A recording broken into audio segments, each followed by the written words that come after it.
Today on the Big Frank Show To Go podcast, we talk to the legendary outdoorsman, Jim Shockey. I was a hunter from when I was literally old enough to crawl. But also in our family, I grew up in a trailer park, and if my dad didn't get a moose every fall, we didn't eat meat in the winter. We ate macaroni. It was a true part of my upbringing. Jim Shockey is one of the best-known hunters in the world.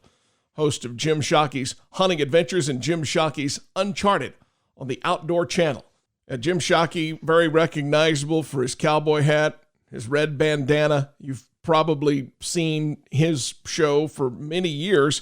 He's hunted in over 45 countries on all 6 continents, where he's taken more than 350 species. He's been an award-winning outdoor writer, photographer, wilderness guide, and outfitter for nearly 30 years. He owns several exclusive outfitting territories in the wild lands of Canada. Jim Shockey has written many books, but he has a debut novel, Call Me Hunter, available now. Proud to welcome to the Big Frank Show To Go podcast, legendary outdoorsman, Jim Shockey. And Jim, it is just such a great pleasure to get the opportunity to speak with you. Well, I appreciate that. Right back at you. I have to ask you first off, because I'm in Corpus Christi, Texas, which is in far South Texas. I'm curious if you've ever hunted in South Texas. Oh, yeah.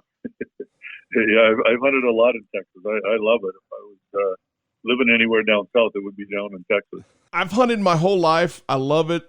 I'm not the greatest at it, but I enjoy it. I've never been really able to eloquently explain the importance of hunting.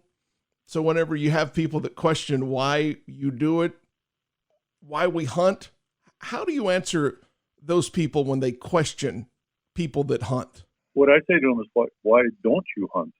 You know, we live a field-to-table lifestyle where your body is your temple. Why would you fill it full of factory-produced meat? Even if it's people that eat or vegans. I mean, you're by doing that, you're destroying habitat with monocultures. I mean, nobody can wash their hands and say they're not affecting animals. So why not hunt for your food? Why not get in touch with your ancestral soul? Have they ever stood on a mountain in the pre-dawn and listen to the world wake up and know that they're part of nature?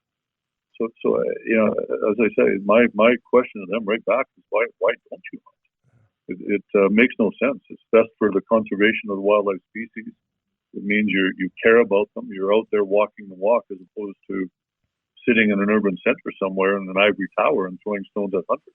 You know, and that's for people that are on the negative.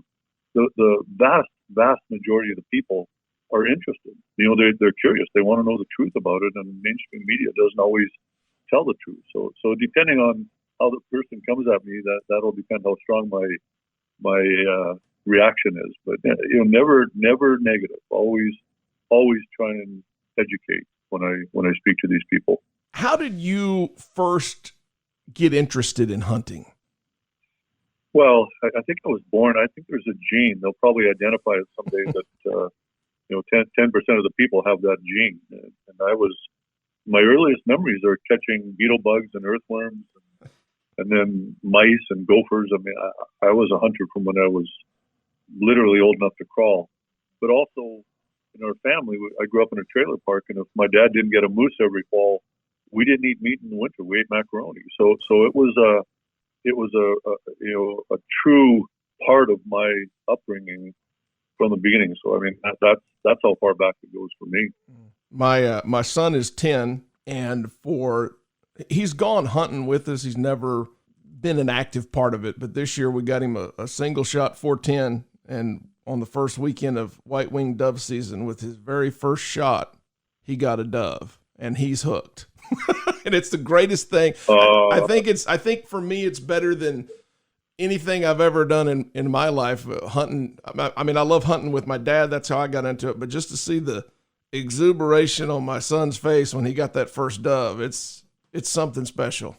Sure it is. And that, I get asked all the time what my favorite experience or biggest whatever.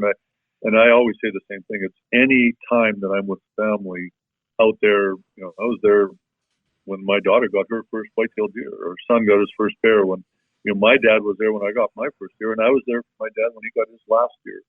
Those moments are the poignant moments and that's what hunting's all about: family, tradition, camaraderie, you know, storytelling.